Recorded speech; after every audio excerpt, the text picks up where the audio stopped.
And the whistle goes, and it's underway here in this game.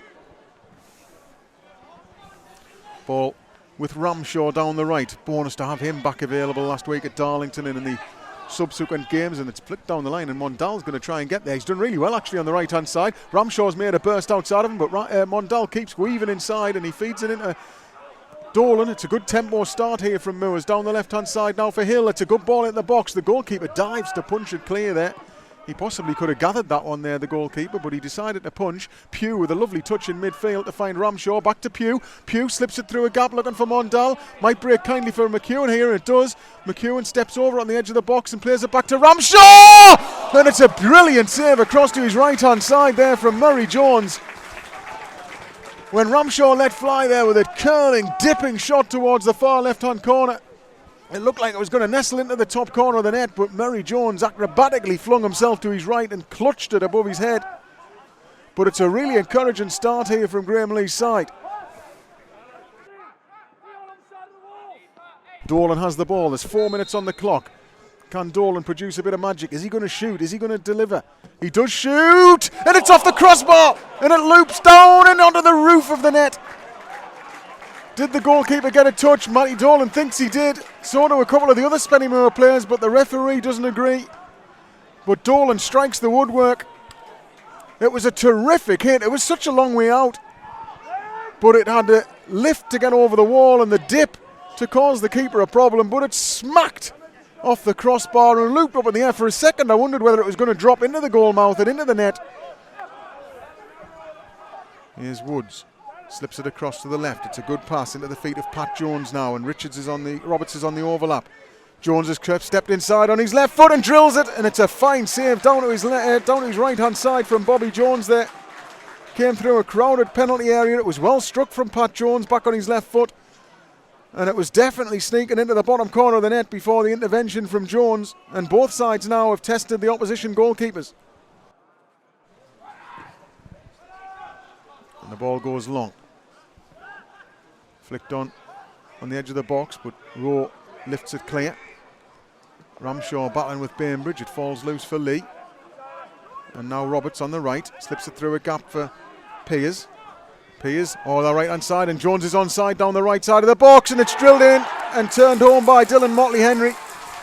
And Chester lead here with 14.5 minutes on the clock.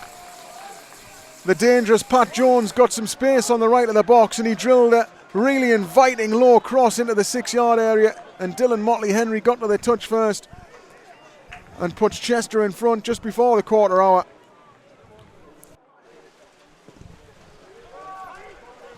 Driven long, flicked on, and Chester poked it through a gap, and it's fallen kindly here, and there's a big chance for 2-0 here, and it's into the corner of the net, and Chester double their advantage. And it's Pat Jones. He set up the first one. He scores the second one himself. A bit of luck in the manufacturing of that goal, it has to be said, the way that it fell for Jones. But nothing fortunate about the finish. It was clinical. And Moores are 2 goals down on home turf here now.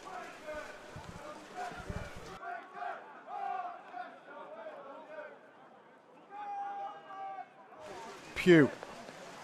Back to Bales again, just inside Chester territory. On the halfway line is Rowe. Pollock's in a bit of space on the right and will receive possession now. Mondal's through there in a gap, but he's going to go right hand side for McEwen, is he? It's cut out by the defender, but it still reaches McEwen actually. McEwen, lovely little ball inside for Mondal, who can try and hit one, and it's not too far over the bar, but it was always just set out too high. Hit it with a reasonable amount of power there, Junior Mondal, but it just didn't come down enough as it wobbled through the air. Roberts puts it back forward. Beals though steps out of defence to bring it clear now for Hill. Hill bends it down the left, looking for the run of Ramshaw, who gets him behind on the left here. Big moment of the game, maybe big save by the goalkeeper though. And then Kelly Evans gets there to slide it clear.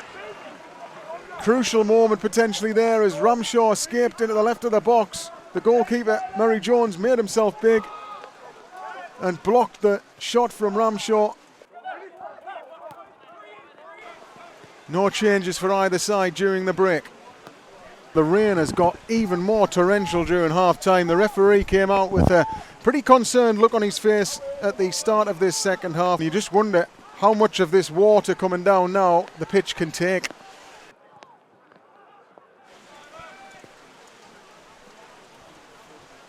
So the goal kick sent forward by Chester. Rowe holds his ground and wins the header for Mondal, who lays it off for Pugh. Oh, the ball sticks in the middle there, and then the challenge from Dolan, and he's got to be careful. He's on a yellow card here, and he's going to get sent off. I don't believe it. Well, there's all the conditions there. He's got to give a bit of leeway, but he's going to send Matty Dolan off here. And Moors are going to be reduced to 10 men for the second week running. Now Pollock. Through the centre circle again, it's sticking there. It's back into the centre circle. The referee is going to stop the game here. And now there is real concern. The referee is going to stop the game here because the pitch is obviously starting to cause a concern. And the referee picks the ball up here, and this game is in severe doubt now. And this is exactly what we feared in the early part of yesterday when the rain started coming down. The forecast was against us.